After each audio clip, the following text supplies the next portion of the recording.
Hi everyone, can you hear me, Thomas? Now we can hear Great, fantastic. A world champion, how does that sound? you.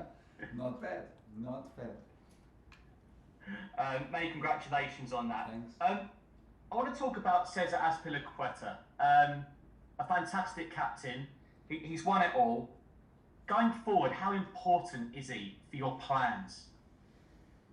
He's always important, and the plans are most of the time not longer than 10 days or 14 days max. So in football, and for me as a manager, but he is super important. He was super important since day one. We had a good connection from the first day, which is always important, and you always wish for as a coach. And you know, he gets better with every game he plays.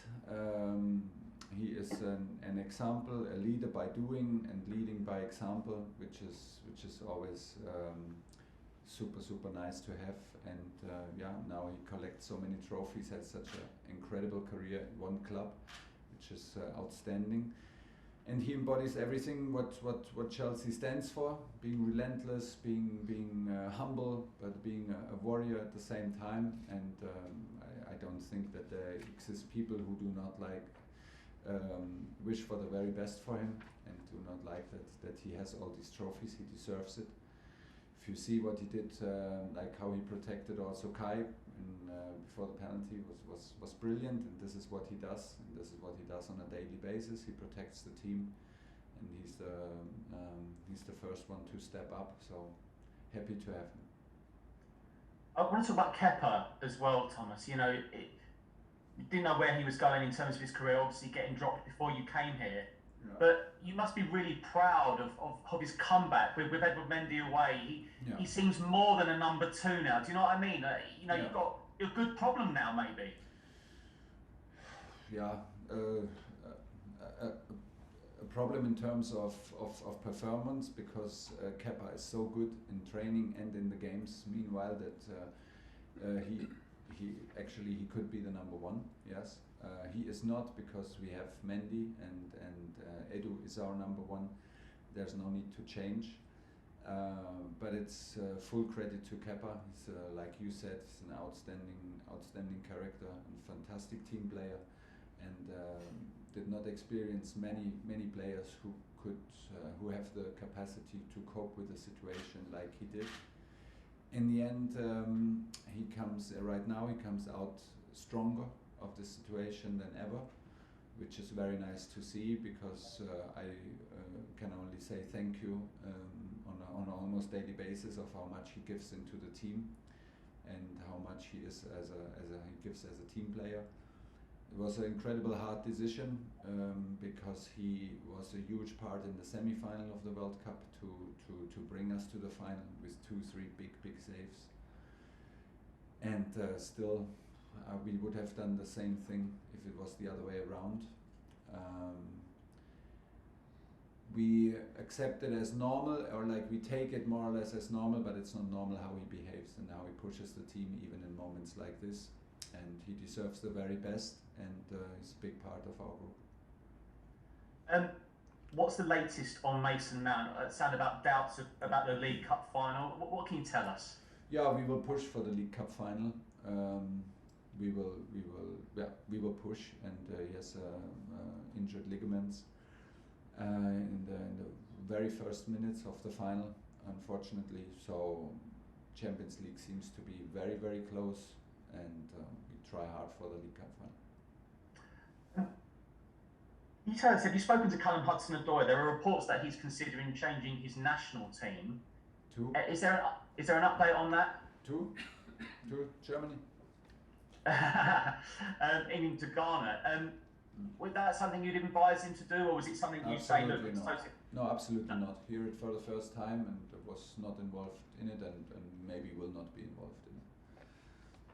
Okay. Thanks, Thomas. Thank you. Thank you, Michael. Next up, we'll have Ian Abrahams, Talk Sport.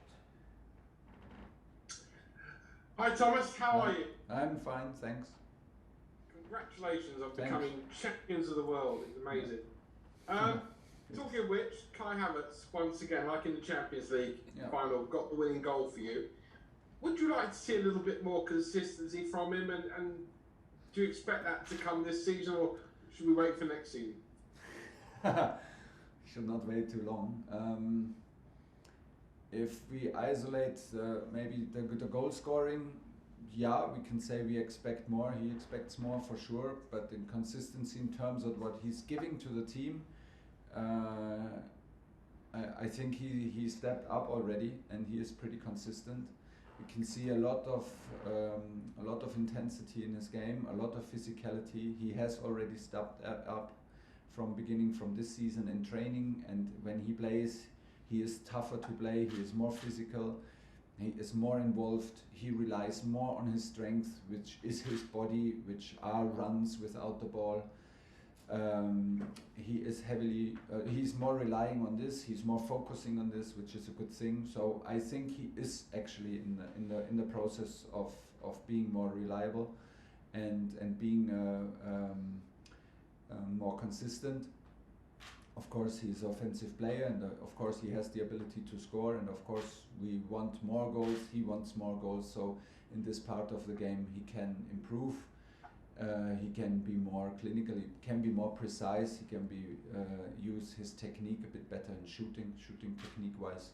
So there are aspects of the game where is still space to develop, because he's also still young. But he now stepped up twice in big matches in crucial moments, which can only be good for his development. 16 points behind City.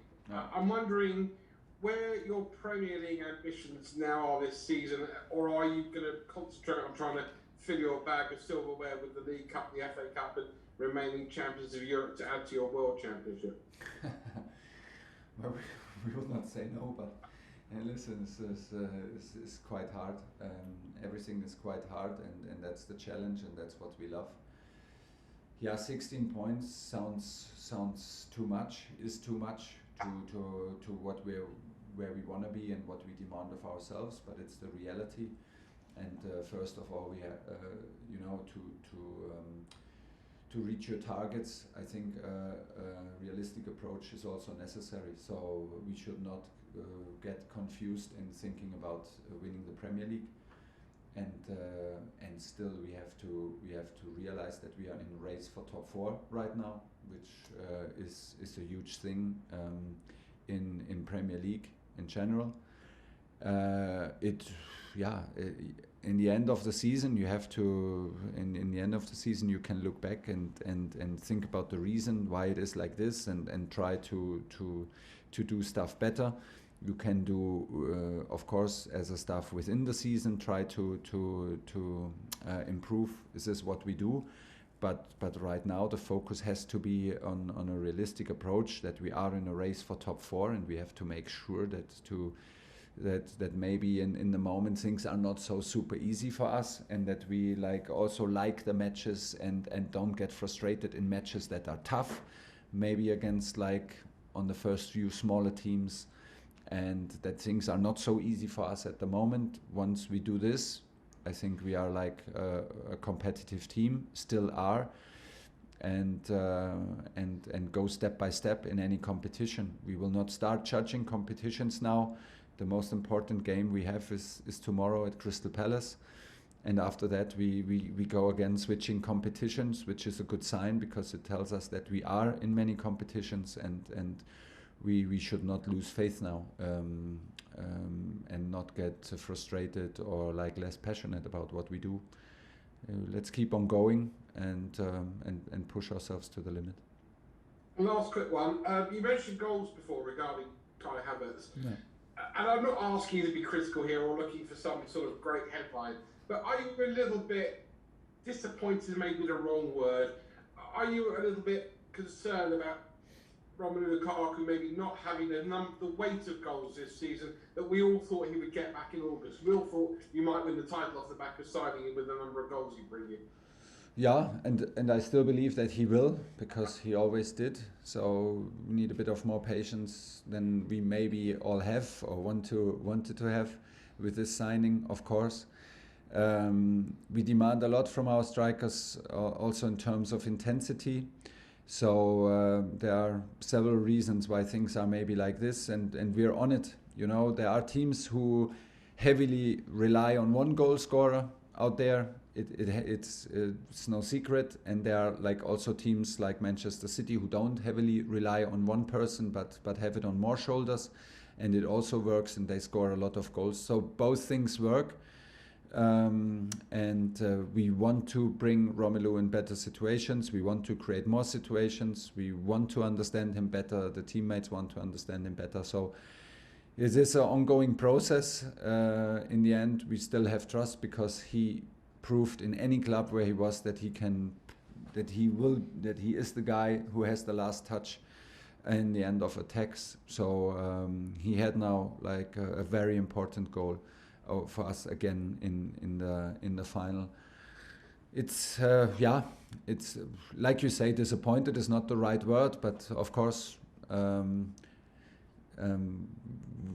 we thought we for him, especially also for him, and I'm pretty sure him as well, he wanted to produce the numbers right from the start. But listen, so we are all humans, and we keep on going, and we demand a lot defensively from our strikers as well. Alistair McGowan, BBC.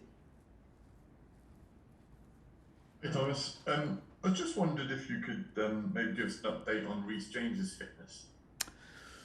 Yeah, I can. It's of course it's too long for all of us, for Reece, for us. We miss him a lot, and I had the feeling right from the very start that we have to deal with a big injury. Unfortunately, my feeling is right.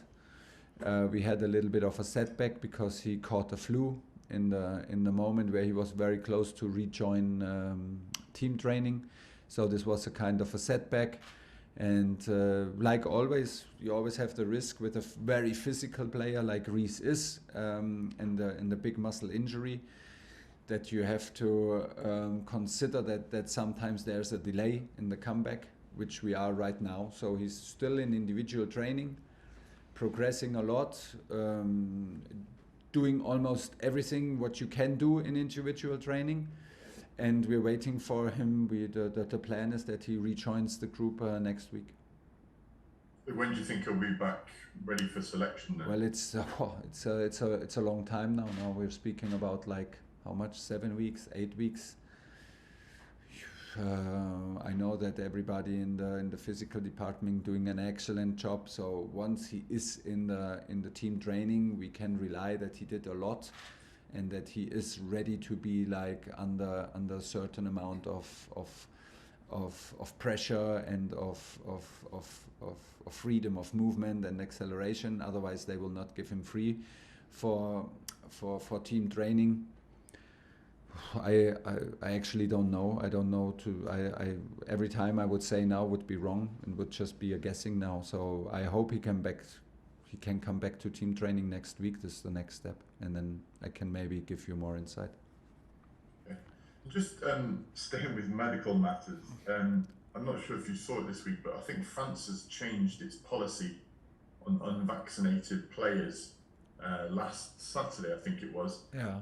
This came to attention because of Novak Djokovic. Yeah. And I just wondered whether you'd heard any more on that No. unvaccinated players could travel, and what you thought of that. They can travel now. Yeah, they can travel as long as they take a test and obviously not positive. Okay, so which is good news because we have some players that are concerned, and we will take absolute care, like we always do, that they are like, if they travel if we make them travel, that they are like negative, of course, and tested regularly and precisely. So good news for us, and it's important. Okay, thank you. That's the last question by Charlie, PLP. Hi Thomas, lovely to speak with you again Thank today. Just want to go back to the theme of your forward players, because in recent weeks we've seen Romelu Lukaku playing regularly, him linking up really well with Hakim Ziyech as well, and Kai Havertz in the last 2 games playing. Do you feel that you're moving towards maybe having a settled front line, and is that something that you do want to have at Chelsea?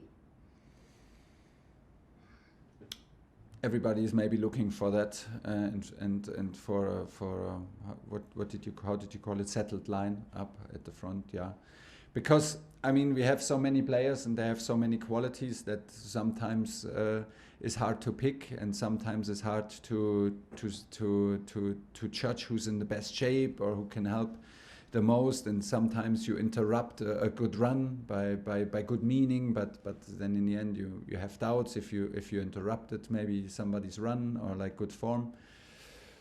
And it is, like you're very right, it is about connections, and we're still looking for the connections. We switched systems lately between like a back 5 and a back 4. So I think if we play in a back 4 and play a 4-1-4-1, and we have the wide right winger position, this is a position that Hakim suits very best.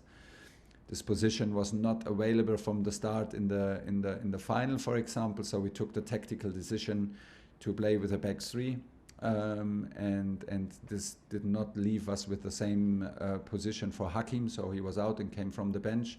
Sometimes it's like this, and on the other side, you're very right. We are looking for connections between players who can link up good, who can link up genuinely and without too much effort, who have a good understanding, a similar understanding of the movements.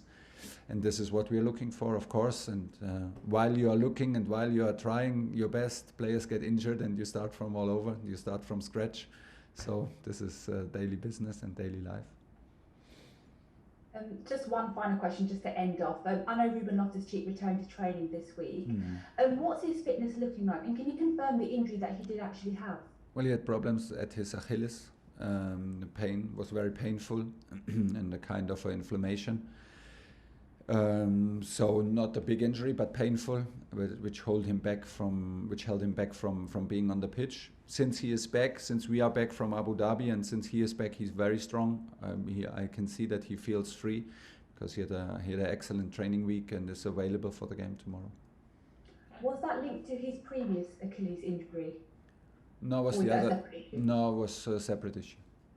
Okay. Thanks, Right, thank you very much, Thomas. Okay, that's the end of the broadcast.